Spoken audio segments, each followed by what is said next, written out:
నమ్మకమైన వానికి మెండైన దీవెనలు ఉంటాయని దేవుని వాక్యం సెలవిస్తుంది. హల్లెలూయా, ఆమేన్. అర్థం చేసుకునే కోడల్ని దేవుడు గమనించాడు. అర్థం చేసుకున్న కోడలు, అద్భుతం ఏంటంటే అర్థం చేసుకున్న అత్త. ఆమేన్, దేవునికి స్తోత్రం. ఆమేన్. ఒక బలహీనురాలు, ఒక నిరీక్షణ లేని పరిస్థితుల మధ్యలో జీవిస్తున్న ఆమె. ఆమేన్. భర్తున్నంత కాలం ఎప్పుడు పనికి పోలేదు ఆమె. భర్తున్నంత కాలం ఇండ్లు దాటలేదు ఆమె. ఆమేన్. ఈరోజు ఇల్లు దాటే పరిస్థితి వచ్చింది. ఈరోజు ఆమె అంతటా ఆమె నిలబడవలసిన ఆ పరిస్థితి వచ్చింది. చాలా బాధకరం విషయం ఏంటంటే ఈమె కూటికి కాదు, ఈమె ఇంకొకరికి కూడా కడుపు నింపడానికి ఇప్పుడు ఏం చేసింది? అడుగు బయట పెట్టింది. అద్భుతం ఏంటంటే ఈ చూచుచున్న దేవుడు ఏం చేశాడు తెలుసా? ఆమెను సరి అయిన ప్రాంతానికే నడిపించాడు. ఆమేన్. బోయాజు పొలంలోకి వెళ్ళిందట. దేవునికి స్తోత్రం, హల్లెలూయా. అక్కడికి వెళ్ళి అక్కడ హడావుడి ఏం చేయలేదు ఆమె. ఏం చేసింది? కోతకాలం కాబట్టి అందరు కోసుకుంటా పోతా ఉంటే ఆ వెనక ఉండి ఆ గింజలు కొన్ని పడతా ఉంటాయి కదా, ఆ గింజలు ఏరుకుంటా ఉంది. అది ఎంత కష్టం తెలుసా? వదిలేసిన దాన్ని ఏరాలంటే అంత సులువైన విషయం కాదు. ఆమేన్. దాంట్లో ఇంక అన్ని రకాలు కలుస్తూ ఉంటాయి. అంత పెద్దగా ఉందంటే కోసుకుంటూ వెళ్ళిపోవచ్చు, కానీ అయిపోయిన తర్వాత దేవునికి స్తోత్రం. అందుకే ఆమె పొద్దున్న నుంచి సాయంకాలం వరకు ఏరుతానే ఉంది పరిగెలు. అది దేవుడు చూస్తూ ఉన్నాడు. హల్లెలూయా. ఆమె నిలుచున్నది చూశాడు, ఆమె నివసించేది చూశాడు. హల్లెలూయా. బోయాజు చెప్పాడు ఆ పొలం, అదే పొలంలో ఉన్నాడు, అదే పొలంలో నివసిస్తుంది, అదే పొలంలో నిలకడగా ఉంది. ఇక పక్క చూపులు లేవు. ఆమేన్. దేవునికి స్తోత్రం. అక్కడ పోతే రెడీమేడ్గా అన్ని పెడతారంట, ఏముండదు, పోయి కూర్చుంటే అంతే, అదిపోతా ఉంటాయి. అట్లాంటివి ఏం ఆశించలేదు ఆమె. హల్లెలూయా. నేను నా దేవుని మందిరములో చూసిపోయేదానిగా కాదు, చేసిపోయేదానిగా నేను నివసించాలా, నిలబడాలా, నిలకడగా ఉండాలా అని చెప్పి ఆమె అక్కడే ఉంది. హల్లెలూయా. మన దేవుడు ఎవరో తెలుసా? దీనులను ఆదరించే దేవుడు. ఆమేన్. Praise the Lord. హల్లెలూయా. బోయాజు వచ్చాడు, నిలబడ్డాడు. ఆమేన్. అందరికి ఒక మంచి విషయం తెలిపాడు. తెలిపిన మరుక్షణమే దేవునికి స్తోత్రం, ఈయన కన్ను ఎవరి మీద పడింది? నువ్వు ఎప్పుడైతే నిలిచి ఉంటావో, ఎప్పుడైతే ఆయన మందిరంలో, ఆయన సన్నిధిలో ఆయన నివసించడం నేర్చుకుంటావో, ప్రధానమంత్రి వాళ్ళ నాయన కన్నులు కూడా నీ మీద పడేటట్టు చేస్తాడు దేవుడు. ఎందుకంటే ఆయన చూచుచున్న దేవుడు. ఏ బయోస్, వీళ్ళందరి చూపు వీళ్ళందరి పైన కాదు చూడు. అక్కడ ఒక ఆమె చూడు, ప్రత్యేకంగా ఒక ఆమె కనబడుతుంది చూడు, కష్టజీవి. ఒక ఆమె కనబడుతుంది చూడు, నమ్మకంగా. ఒక ఆమె కనబడుతుంది చూడు. దేవునికి స్తోత్రం, హల్లెలూయా. బా, ఏం అద్భుతమైన మాట అంటాడు తెలుసా బోయాజు అక్కడ. నాకు ఇష్టమైన మాట, ఆయన యెహోవా యొక్క సురక్షితమైన రెక్కల కిందికి దేవుడు నిన్ను నడిపించాడు. రుతక, సురక్షితమైన రెక్కల కిందికి వచ్చావు నువ్వు. సురక్షితమైన రెక్కల కిందికి వచ్చావు నువ్వు. దేవుడు ఎటువంటి దేవుడు అంటే, నీవు ఈ రోజు ఒక అనాథగా, అన్ని కోల్పోయిన స్థితిలో, ఏమి లేని స్థితిలో, ఏమి అర్థం కాని పరిస్థితిలో, ఎవరు అర్థం చేసుకోలేని స్థితిలో నీవు చూడడానికి నిన్ను అసహించుకుంటున్నారేమో, నిన్ను చూడడానికి వెంటనే ముఖం పక్కన తిప్పుకొని వెళ్ళిపోతున్నారేమో, కానీ ఒక మాట చెప్తున్నాను, చూచుచున్న దేవుని యొక్క రెక్కల కిందికి దేవుడు నిన్ను తీసుకొని వచ్చాడు. ఈ రోజు ఆయన సురక్షితమైన రెక్కల కింద నువ్వు ఉన్నావు. ఈ రోజు ఆయన సురక్షితమైన రెక్కల కింద నువ్వు నివసించడం నేర్చుకో. ఆయన సురక్షితమైన రెక్కల కింద నిలిచి ఉండడం నేర్చుకో. నీకు ఓనర్నిగా చేస్తాడు దేవుడు. పరిగెలు ఏరుకుంటున్న భూమిలో, పరిగెలు ఏరుకుంటున్న ప్రాంతాన్ని దేవుడు ఏం చేశాడు? వెళ్ళినామా రూతు మీద రాయిరా. హల్లెలూయా. ఎన్నో సంవత్సరాలు ఎంతో నమ్మకంగా పనులు ఉన్నారు అక్కడ. వాళ్ళ మీదకి పోలే, కానీ ఎవరి మీదకి పోయింది? రూతు మీదకి. దేవునికి స్తోత్రం. ఆయన చూచుచున్న దేవుడు. ఎవరితోనో దేవుని ఆత్మ చెప్తున్నాడు, ఈ రోజు నీవు నీ జీవితాన్ని చూసి, నీ పరిస్థితులను చూసి నువ్వు ఏమనుకుంటున్నావు? నా పరిస్థితి ఇంతే, నా బ్రతికింతే, నా కుటుంబం ఇంతే, నా పిల్లలు ఇంతే, నా పరిస్థితి ఇదే అనుకుంటున్నావేమో. దేవునికి స్తోత్రం. హల్లెలూయా. ఏ రూతునైతే దేవుడు చూశాడో, ఏ రూతునైతే దేవుడు పైకెత్తాడో, ఏ రూతునైతే దేవుడు బలపరిచాడో, ఏ రూతునైతే స్థిరపరిచాడో, ఏ రూతునైతే ఘనపరిచాడో, ఏ రూతునైతే ఒక ఓనర్ గా చేశాడు, అదే దేవుడు నీ కలిగి ఉన్నావు ఈరోజు. ఆయన చూచుచున్న దేవుడు, చూచుచున్నవాడు. హల్లెలూయా. రూతమని ఎత్తేసాడు, ఎక్కడికి వెళ్ళిపోయింది ఆ పరిస్థితి అంతా. ఏమే హల్లెలూయా.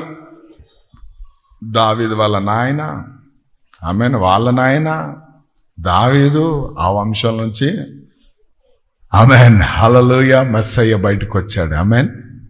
అది ఒక ప్రణాళిక. ఎస్తేరు 2వ అధ్యాయం 7వ వచనం. ఆమెన్. 2:7. తన పినతండ్రి కుమార్తె అయిన హదస్సా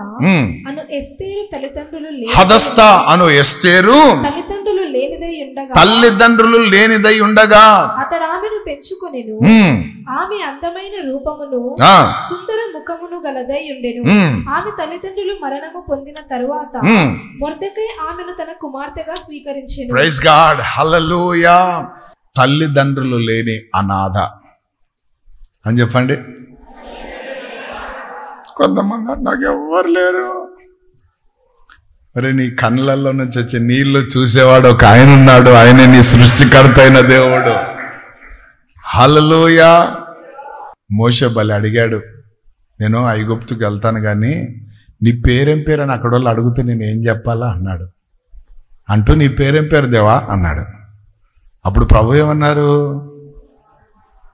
నా పేరు అని చెప్పలే. ఏమన్నాడు? ఉన్నవాడను. ఏడుస్తున్న వాళ్ళతో అంటున్నాడు నేను ఉన్నవాడిని. కన్నీళ్లు కారుస్తున్న వాళ్ళతో అంటున్నాడు నేను ఉన్నవాడిని. అర్థం కాని పరిస్థితుల్లో ఉన్న వాళ్ళతో అంటున్నాడు నేను ఉన్నవాడిని. దేవునికి స్తోత్రం. నేను ఉండువాడను. హల్లెలూయా.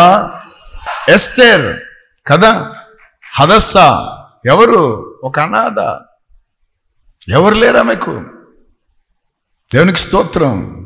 మొర్దెకై అయిన వాళ్ళ చిన్నాయన అతని ఆమెని కుమార్తెగా స్వీకరించాడు, పెంచుకున్నాడు. Praise God. హల్లెలూయా. ఆమె ఒకరింట్లో పెంచబడింది, ఒకరింట్లో ఆమెను పెంచుకున్నారు.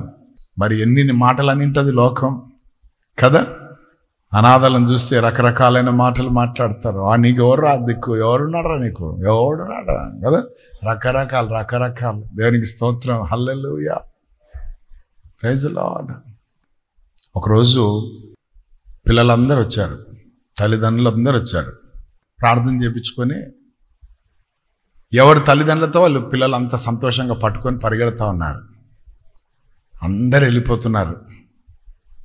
ఒక కుటుంబం నా దగ్గరికి వచ్చింది. ప్రార్థన చేశాను. అయిపోయిన తర్వాత వెళ్ళిపోతా ఉంటే వాళ్ళ కొడుకు, వాడు చిన్నోడు, నా చేనే పట్టుకొని ఉన్నాడు. వాడు, నేను వాడిని చూశాను, ఏంద్రా నా చే పట్టుకున్నాడు అనుకున్నాను. కొద్ది నిమిషాల తర్వాత నాకు అర్థమైంది ఏంటంటే, పిల్లలు, వచ్చిన పిల్లలంతా వాళ్ళ తల్లిదండ్రుల చేతులు పట్టుకొని పోతున్నారు. వాడికి తండ్రి లేడు. వాడు నా చేయి పట్టుకున్నాడు. వాడికి ఇప్పుడు నేను ఎట్లా కనబడుతున్నాను? ఆమేన్. హల్లెలూయా. నన్ను తండ్రిగా ఎవరు చేశారు? నన్ను పిలిచిన వాడు నన్ను తండ్రిగా నిలబెట్టాడు. ఆమేన్. నేనేం చేశాను తెలుసా? లోక ప్రేమ ఇంతుంటే దేవుని ప్రేమ ఎంతో ప్రేమ. ఒరే బాబు, నువ్వు నా ఏలు పట్టుకొని పోవడానికి కాదురా, ఇక్కడ రారా అని చెప్పి వాడిని సంకలు ఎక్కించుకున్నా. సంకలు ఎక్కించుకొని ఆ తల్లిదండ్రుల ముందు, పిల్లల ముందు తీసుకొని పోతుంటే ఇక వాడికి సంతోషం అంతింతలేదు. వాని సంతోషం చూస్తుంటే నాకు సంతోషం ఎక్కువైంది. హల్లెలూయా. వాడికి నేను ఇవ్వగలిగింది అదే. వాడేమనుకున్నాడు, మన ఆయన లేడు కదా, అందరికి ఉన్నారు, మాకు లేదు కదా అన్న ఫీలింగ్ వన్లో ఉంది. కానీ ఇప్పుడు వానికి తెలిసింది ఏంటంటే, నన్ను ఎత్తుకునే నాయన నాతో ఉన్నాడు, నన్ను నడిపించే నాయన నాతో ఉన్నాడు, నాకొక నాయన ఉన్నాడు. హల్లెలూయా. అది మందిరంలో ఉన్న గొప్పతనం. ఊరికే పోయి ఇట్లా చూసుకొని చేసుకొని నీ ధనము నీ ఘనం అని పాడుకొని పోయేది కాదు ఇది. దీన్ని సహవాసం అంటారు. ఇక్కడ ఏడిపించేవాళ్ళు కాదు, ఇక్కడ ఏడ్చే వాళ్ళని తుడిచే వాళ్ళు ఎక్కువ మంది నిలబెడతాడు దేవుడు. అది ఈ ప్రాంతం. అది అర్థమైతే మీకు అర్థం అవుతుంది. మీరు సగం లోకంలో సగం ఇక్కడ ఉంటారు కాబట్టి ఎక్కడ అర్థం కాదు మీ జీవితం. ఆమేన్, హల్లెలూయా. ఇక్కడ పడి ఏడుస్తే ఏడ్చే వాళ్ళు 10 మంది లేపుతారు. ఆ లోకంలో పోయి ఏడ్చేవనుకో 10 మంది నవ్వుతారు. అక్కడ ఎట్లేడుస్తున్నాడు అని వాళ్ళు నవ్వుతారు. హల్లెలూయా. మళ్ళీ ఇక్కడ నవ్వుతా ఉంటే నీ నవ్వును చూసి ఇంకా 10 మంది వారు నవ్వే వాళ్ళు ఉంటారు. కానీ అక్కడ అక్కడ పోయి నవ్వేవనుకో నేను చూసి ఏడ్చే వాళ్ళు ఉంటారు. ఏంది వీడు ఎప్పుడు నవ్వుతానే ఉంటాడు, అబ్బా కల కల కల కల. అర్థమైందా? ఎస్తేరు దేవుడు మన దేవుడు. ఏమేన్, ఎవరు లేరు అనుకోద్దనా, ఎవరు లేరు అనుకోద్దామా? ఏమేన్, హల్లెలూయా. చూచుచున్న దేవుడు ఒక ఆయన ఉన్నాడా? దేవునికి స్తోత్రం, హల్లెలూయా.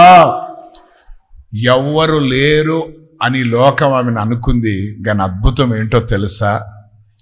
ఎవ్వరిని లేకుండా చేయాలని సాతాను యూదుల పైన కన్నేసి వాడు యూదా గోత్రమే లేకుండా చేయాలని చూస్తే ఆమెన్ ఎవ్వరు లేరు అని అనుకున్న ఆమె ద్వారా మనం ఆరాధించే, మనం విడిపించే దేవుడు ఒక ఆయన ఉన్నాడు అన్న సంగతి ఆమె ద్వారా దేవుడు బయలుపరిచి ఏం చేశాడు?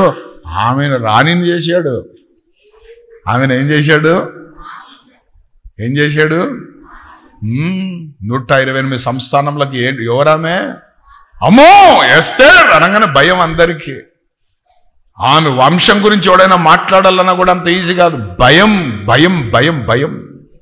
ఎందుకు అంత బలం పొందుకుందామే? కారణం ఏంటంటే దేవుడు ఆమెని చూచుచున్నాడు. హల్లెలూయా. సో నా దేవుడు కళ్ళు మూసుకున్న దేవుడు కాదన్నా. ఆమేన్. చిన్న చూపు చూసేటోడు కాదు, చూస్తున్నాడైనా. నిన్ను ఎక్కడ పైకెత్తాలో ఆయనకు తెలుసు, ఎప్పుడు పైకెత్తాలో ఆయనకు తెలుసు, ఏ ప్రాంతంలో పైకెత్తాలో తెలుసు, ఏ పరిస్థితుల్లో పైకెత్తాలో తెలుసు, ఏ రీతిలో ఆయన నిన్ను పైకెత్తాలో ఆయనకు తెలుసు. దేవునికి స్తోత్రం, హల్లెలూయా. చరిత్రలోనే ఉండిపోయేటట్టు ఎత్తేసాడు రూతమ్మని. ఆమెన్, సారీ ఎస్తేర్ని. ఆమెన్, ఎస్తేర్ అనగా నక్షత్రం. ఆమె మాట, ఆ పేరుకు అర్థం ఏంటి? హల్లెలూయా. అంటే ఎప్పటికి ఉండిపోయే నక్షత్రం అది. నిన్ను కూడా ఎప్పుడు ఉండిపోయేటట్టు చేస్తాడు. భయపడొద్దు, చూస్తున్నాడు ఆయన. దేవునికి స్తోత్రం, హల్లెలూయా. దాని తర్వాత చూడండి, మొదటి దినవృత్తాంతములు 17వ అధ్యాయం 7వ మాట. నీవు నా సేవకుడువైన దావీదుతో చెప్పవలసినదేమనగా, సైన్యములకు అధిపతియగు యెహోవా ఈ ప్రకారము సెలవిచ్చుచున్నాడు, నీవు నా జనులైన ఇశ్రాయేలీయుల మీద అధిపతివై ఉండునట్లు గొర్రెల వెంబడి తిరుగుచున్న నిన్ను గొర్రెల దొడ్డి నుండి తీసుకొని నీవు వెళ్ళిన చోటునెల్లా నీకు తోడుగా ఉండి. ఆమేన్. దేవునికి స్తోత్రం. ఎక్కడి నుంచి వచ్చిందంటే రాజు. ఆమేన్, హల్లెలూయా, హల్లెలూయా. ఎవరైనా ప్రైజ్ గాడ్. ఏం దేవుడండి నా.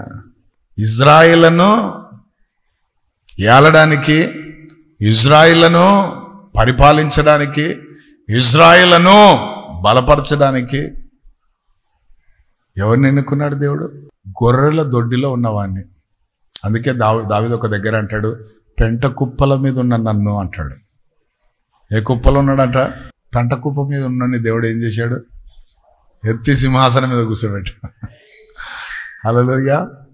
ఈ చూచుచున్న దేవునికి ఉన్న గొప్పతనం ఏందో తెలుసా? సింహాసనం మీద కూర్చుంటే నువ్వు దీనుడుగా యథార్థంగా ఆయనకి ఇష్టానుసారంగా ఉంటే కాలం గడిచిపోతుంది. ఆ సింహాసనం మీద ఎక్కి నాంతటోడు లేడనుకో గడ్డి కూడా తినిపిస్తాడు. ఎందుకంటే వాక్యం అంటది, ఒకని ఎక్కించేవాడు ఆయనే, ఒకని సింహాసనం దించువాడు ఆయనే. దేవునికి స్తోత్రం, హల్లెలూయా. ఎక్కడో పెంట కుప్పల మీద ఉన్నాడు, ఎక్కడో కదా. కుటుంబంలో పెద్దగా పేరు లేదా, నాకు పెద్దగా అంటే పెద్దగా పట్టించుకుంటే ఎవరు లేరు. ఒకడు ఉన్నాడులే, లాస్ట్ వాడు ఒకడు ఉన్నాడులే అంటాడు వాళ్ళ ఆయన. వాడు చిన్న మందే వేసుకొని ఆ ఊర్లో కొండలు లోయలు తిరుగుతుంటాడు. ఉన్నాడులే ఒకడు. కదా. దేనికి స్తోత్రం. నేను ఎప్పుడు ఎట్లా ఊహించుకుంటానంటే, సమయంలో వాళ్ళ ఇంటికి పోయి కూర్చొని ఎవరే ఆ వ్యక్తిని పిలువుపోండరా, నేను ఇక్కడే ఉంటానని చెప్పినప్పుడు వాళ్ళ నాయన కొన్ని పంపించింటాడు, పోరా వాడు ఎక్కడున్నాడు ఎత్తుక్కుంటూ పోయి వాడిని పట్టుకరా పో, ఇంటికి రమ్మని చెప్పు, నాన్న పిలుస్తున్నాడు అని చెప్పు అంటే, వాడు పోయి దావీదు చెట్ల మీద చామల మీద ఉంటాడు కదా, కూర్చొని వాయించుకుంటా పాటలు పాడుకుంటా, హల్లెలూయా, ఏ దావీదు మీ నాన్న పిలుస్తున్నాడు, ఎవరైనా ఉన్నారా దావీదులు ఇక్కడ అన్నట్టున్నాడేమో పరిస్థితి. ఎందుకంటే వాళ్ళ ఇంటి నుంచి ఎప్పుడు కబురు రాదు ఆయనకు, ఎప్పుడు వాళ్ళ ఇంటి వాళ్ళు పట్టించుకునే పరిస్థితి లేదు. దేవునికి స్తోత్రం, హల్లెలూయా. అన్ని తరగతులు పాస్ అయిపోతా పోతున్నావు అనుకో, అందరూ పట్టించుకుంటారు. అబ్బా వాడు ఏం చదువుతాడబ్బా, వాని చదువు సూపర్, అబ్బా వాడికి ఏం జ్ఞానము, లెక్కల్లో ఎంత జ్ఞానము, వానికి ఎంత జ్ఞానం అని జ్ఞానంగానే హెచ్చిస్తారు. 10వ తరగతి తప్పినావనుకో, 10వ తరగతి కూడా పాస్ కాలేకపోయినాడు వీడు. ఆమెన్. ఎందుకంటే నేను అనుభవించిన కాబట్టి చెప్తున్నా, మనం తప్పిన వాళ్ళమే 10వ తరగతి. ఆమెన్, హల్లెలూయా. గొప్ప విషయం చెప్తా, అప్పుడైతే సిగ్గుపడేవాడిని చెప్పుకోవడానికి, కానీ ఇప్పుడు అతిశయిస్తా ప్రభులో. హల్లెలూయా. సుమారు ఒక 3 సార్లు తప్పిన. ఎవరైనా ఉన్నారా తప్పిన వాళ్ళు? ఓమ్మ మీరు అంతా పాస్ అయిన వాళ్ళే. నేను ఒక్కనేనా తప్పిపోయింది? ఆమెన్, హల్లెలూయా. అయితే ఆ టైంలో ఒక వాక్కు బయటకు వచ్చేది అందరి దగ్గర నుంచి, ఏమనంటే, వీడు 10వ తరగతి పాస్ కాలేదు, ఇక వీడికి ఏం లేదు, 2 పశువులు ఇచ్చి గాడిదలు ఇచ్చి ఏం చేయాలట. దేవుని స్తోత్రం, హల్లెలూయా.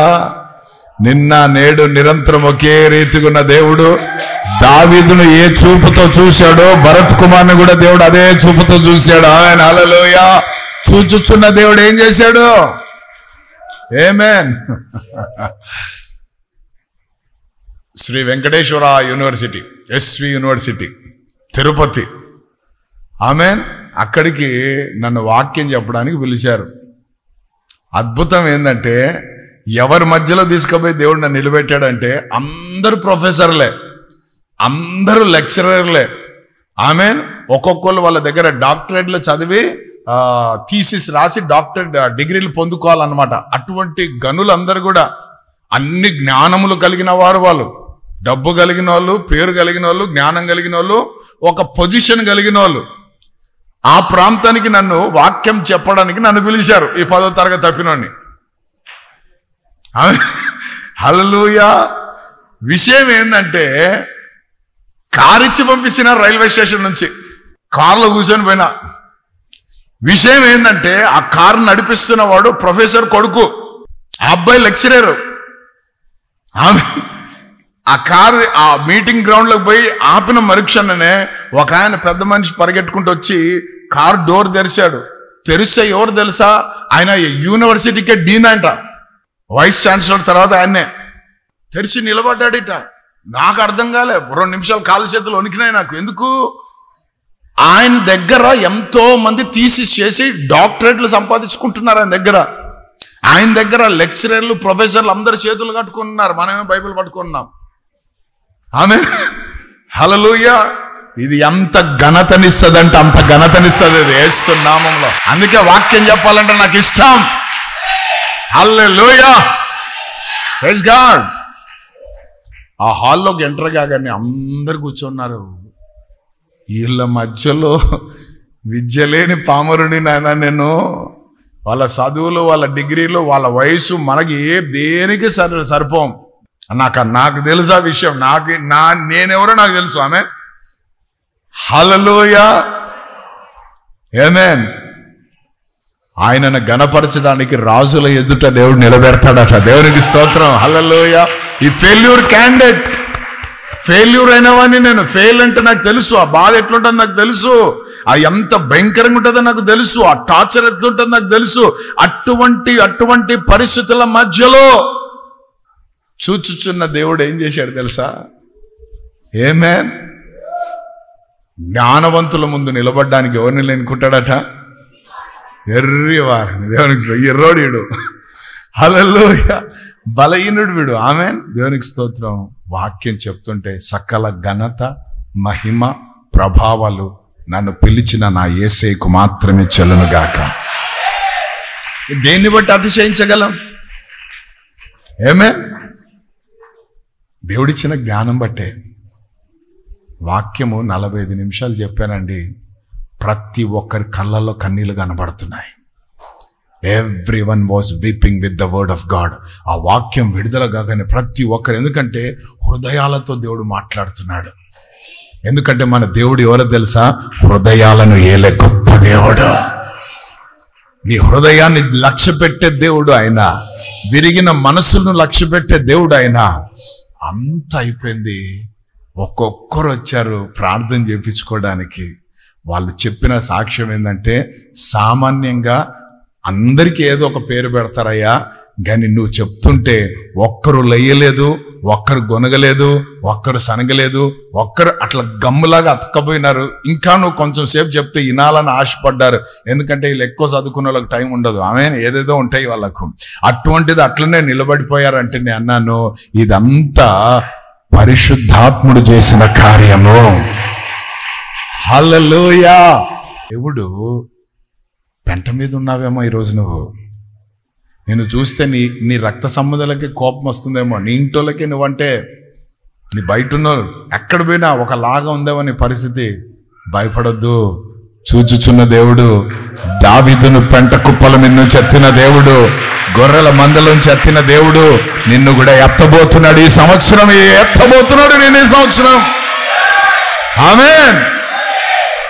ఎత్తబోతున్నాడు అంటే ప్రభు నాతో గద్దిస్తున్నాడు లోపల. ఆ మాట చెప్పొద్దు నువ్వు అంటున్నాడు. మరి ఏం చెప్పాలి ప్రభు అంటే, ఆత్మ ఏమంటున్నాడు తెలుసా? ఎత్తబోతున్నాడు కాదు, ఎత్తుకోబోతున్నాడు అని చెప్పమంటున్నాడు దేవుడు. దేవుడు నిన్ను ఎత్తుకోబోతున్నాడు ప్రియ సహోదర సహోదరి. తరతరములకు ఉండిపోయేటట్టు ఎత్తుకుంటాడు అంతే. హల్లెలూయా, హల్లెలూయా. గొర్రెల కాపరి ఏమయ్యాడా? రాజు అయ్యాడా? నా రాజు. హల్లెలూయా. మహారాజు అయ్యాడు, మహారాజు. Praise the lord.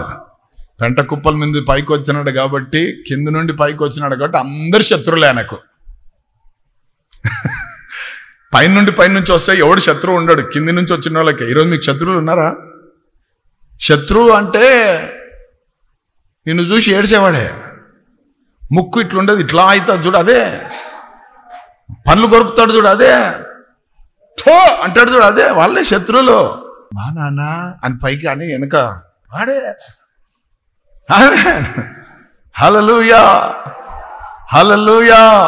నువ్వు ఎంత నలపబడ్డావో నిన్ను ప్రభు అంత వెలిగించబోతున్నాడు, వెలుగుగా నిలబడిపోతున్నాడు. ప్రభు అన్నాడు, నాకు వేరేయండి మీరు. భూమి గుండ్రంగా ఉందంట, ఎక్కడ పోయినా మళ్ళీ అక్కడికి లాస్ట్ నీకే దిక్కు. అయితే ఒకటి అన్ని ఊడగొట్టుకొని వస్తారు. ఇప్పుడు రెచ్చిపోయి పోతున్నారు కదా, పోన్లే. ఆమె హల్లెలూయా. రిహాలందోరోబోషెతేరే.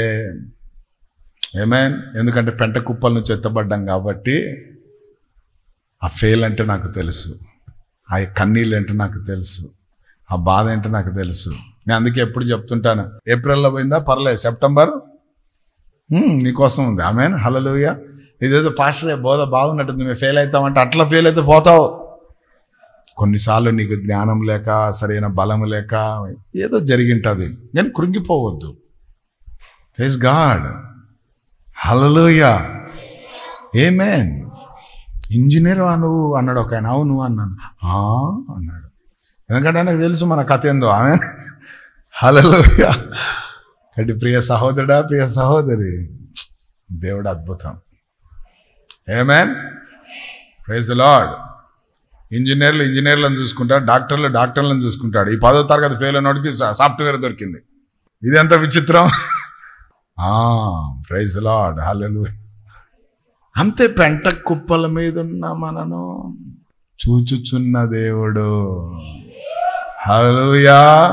చివరికి ఒక ఫ్యామిలీని చూపించేసి ముగిస్తాను. ఆదికాండం 35:17.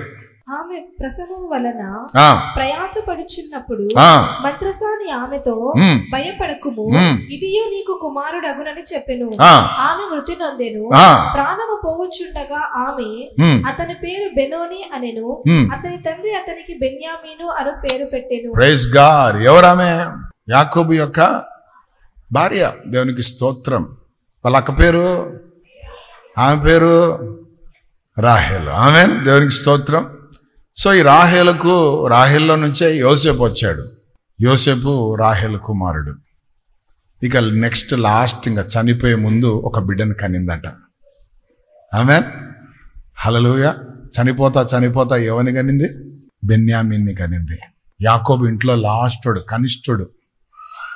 యోసేపు లేనప్పుడు బెన్యామీను కొంచెం ఆదరించాడు వాళ్ళ నాన్నని. ఈ బెన్యామీను గోత్రం అంటే కడసరి గోత్రం, చివరి గోత్రం, లాస్ట్ అన్నమాట. లాస్ట్ పెద్దగా పట్టించుకోం మనం, అవునా కదా? ఫస్ట్దే బెస్ట్ అంటాం మనం ఎప్పుడు కూడా, కానీ ఇది లాస్ట్. బెన్యామీను గోత్రము. అసలు ఇంకా ఎవరు తల్లి లేదు ఇక ఆయనకి, పెద్దగా ఆయనకు ఇంకా ఏమి లేని పరిస్థితి. అయితే అటువంటి బెన్యామీను గోత్రములో నుండి చూచుచున్న దేవుడు ఏం చేశాడు తెలుసా? ఇంటికెళ్ళి చూసుకోండి, 1 సమూయేలు 9:21 అక్కడ బెన్యామీను గోత్రములో నుండి ఇజ్రాయిలకు మొట్టమొదటి రాజును దేవుడు నిలబెట్టాడు. ఆ వంశములో నుండి, ఆ తరములో నుండి, ఆ ట్రైబులో నుండి ఫస్ట్ కింగ్ ఇజ్రాయెల్కి అందజేశాడు. అందుకే సౌలు అంటాడు, మేము ఎటువంటి వాళ్ళమయ్యా, మా గోత్రము ఎన్నిక లేనిదే, అంటే పట్టించుకోనిదే. నిన్నెవ్వరు పట్టించుకోలేదా? అద్భుతం, చెప్పమంటారా వద్దా? ఎవ్వరు నిన్ను పట్టించుకోలేదు, నన్ను ఎవరు పట్టించుకోలేదు అని అనుకుంటున్న నిన్ను ఎవరు పట్టించుకోలేదని ఫీల్ అవుతున్న నీకు ఒక శుభవార్త, చూచుచున్న దేవుడు నిన్ను పట్టించుకుంటున్నాడు ఈరోజు. హల్లెలూయా. ఆ గోత్రంలో నుండి ఇజ్రాయెల్కు మొట్టమొదటి రాజును తీసుకొని వచ్చాడు. పాత నిబంధనలో. క్రొత్త నిబంధనలకు రాగానే రోమీయులకు రాసిన పత్రిక 11:1 చూస్తే సౌలు అనగా పౌలు కూడా ఏ గోత్రం తెలుసా? బెన్యామీను గోత్రంలో నుంచి వచ్చాడు. సుమారు 14-15 ఉత్తరాలు కొత్త నిబంధన అంతా సగం ఎవరి ద్వారా రాయబడింది? బెన్యామీను గోత్రంలో నుంచి వచ్చిన.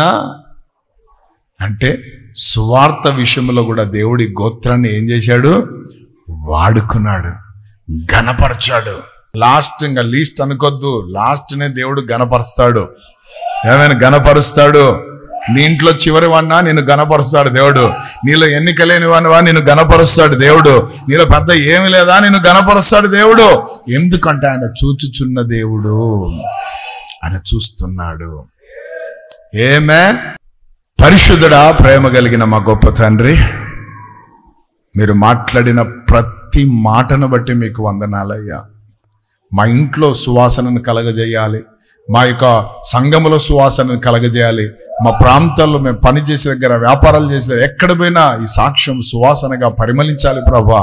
అటువంటి బ్రతుకులు మాకు దయచేయండి ప్రభా. మీ కనుచూపును మేము దాటి ఎక్కడికి పోలేం ప్రభా. నాయనా, మీరు చూస్తున్నారు ప్రభా, మీరు చూస్తున్నారు తండ్రి. ఆ భయము మేము కలిగి జీవించే కృప దయచేయి. ఇంతవరకు ఏం జరిగిందో నాయనా, ఇంతవరకు ఏ రీతిగా ప్రవర్తించామో దయతో క్షమించు నాయనా. మీ రక్తంతో కడగండి నాయనా, శుద్ధీకరించండి నాయనా.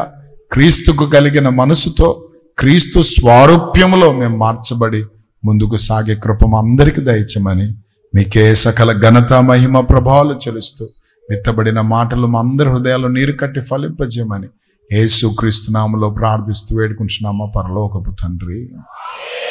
ఆమేన్.